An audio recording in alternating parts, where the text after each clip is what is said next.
Mutual divorce அதாவது மனமொத்த விவாகரத்து அப்படின்னா திருமணமான கணவன் மனைவி ரெண்டு பேர் மேலையும் எந்த விதமான குற்றமும் கிடையாது. ஆனா சில மிஸ் அண்டர்ஸ்டாண்டிங் கருத்து வேறுபாடு, அதனால எங்க திருமண வாழ்க்கையை நாங்களே முடிச்சுக்கிறோம் அப்படின்னு நீதிமன்றத்தை அணுகி இருவரும் சேர்ந்து ஒரு மனு தாக்கல் செய்யறது தான் மியூச்சுவல் டைவர்ஸ். இந்த வழக்குகளை பொதுவா அன்கன்டெஸ்டட் டைவர்ஸ், கன்சர்ன்ஸ் டைவர்ஸ் அப்படின்னு சொல்லுவாங்க. காரணம் என்ன அப்படின்னா மனுதாரர்கள் தங்களுக்குள்ள இருக்கக்கூடிய சிக்கல்களை தாங்களாவே முடிச்சுக்கணும். உதாரணத்துக்கு விவாகரத்துக்கு அப்புறம் குழந்தை யார் பார்த்துக் கொள்வது, அதே மாதிரி குழந்தைக்கான பராமரிப்பு தொகை யார் கொடுக்கிறது, அதே போல அலுமினி கொடுக்கறதுனா யார் கொடுக்கிறது, எவ்வளவு கொடுக்கிறது, மெயின்டெனன்ஸ் பராமரிப்பு தொகை இன்னொரு இணைவருக்கு கொடுக்கறதுனா யார் கொடுக்கிறது, எவ்வளவு கொடுக்கிறது, இந்த மாதிரியான சில சிக்கல்களை மனுதாரர்களே தீர்த்துக்கணும். நீதிமன்றங்கள் இதில் தலையிடாது. இந்த வழக்குகள் பொதுவா திருமணமாகி ஒரு வருடங்கள் கழித்துதான் நீதிமன்றத்துல மனு தாக்கலே செய்ய முடியும். அப்பதான் வழக்க விசாரணைக்கு எடுத்துக்கொள்வாங்க. ஒரு வருடங்களுக்குள்ள நம்ம மனு தாக்கல் செய்யணும் அப்படின்னா போதுமான காரணங்களை நீதிமன்றத்தை சொல்லணும். வேவேர் பெட்டிஷன் அப்படின்னு சொல்லுவாங்க.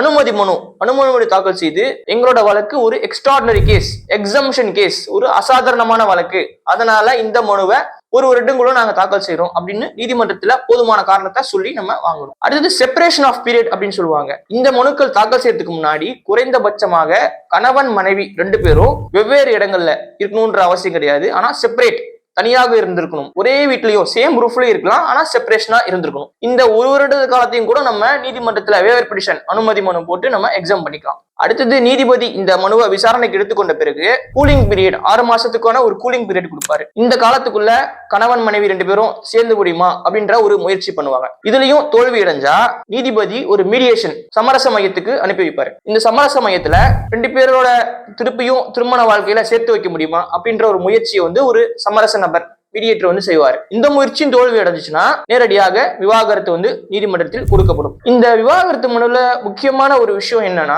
இந்த மனுக்கள் மீது மேல்முறையீடு அப்பீல்ன்றது நிச்சயமா கிடையவே கிடையாது. ஒரு அசாதாரணமான சூழ்நிலை எக்ஸம்ஷன்ஸ்ல அப்படிதான் நம்ம மேல்முறையீடு அப்பீல் ஃபைல் பண்ண முடியும். என்னோட ஒப்புதல் இல்லாம இந்த வழக்கு தாக்கல் பண்ணப்பட்டிருக்கு, ஒரு கோகஷனால, கம்பல்ஷனால, கட்டாயத்தின் பேர்னாலதான் இந்த வழக்கை நான் முன்னாடி போட்டேன் அப்படின்றத நிரூபிக்கப்பட்டால் மட்டுமே மேல்முறையீடு என்பது அனுமதிக்கப்படும். ஹிந்துவாக இருந்தா 13B கீழையும் ஹிந்து மேரேஜ் ஆக்ட் கீழையும், கிறிஸ்தவர்களாக இருந்தா 10A டைவர்ஸ் ஆக்ட் கீழையும் நம்ம இந்த மனு தாக்கல் செஞ்சு நம்ம மியூச்சுவல் டைவர்ஸ் வாங்கிக்கலாம். இந்த மாதிரி குடும்ப நல தொடர்பாக சட்டத்தை பத்தி தெரிஞ்சுக்கணும் அப்படின்னா நம்மளோட பக்கத்தை பின்தொடருங்க. மேலும் இந்த மாதிரியான பயனுள்ள தகவல்களுக்கு நம்மளோட பக்கத்தை பின்தொடருங்க.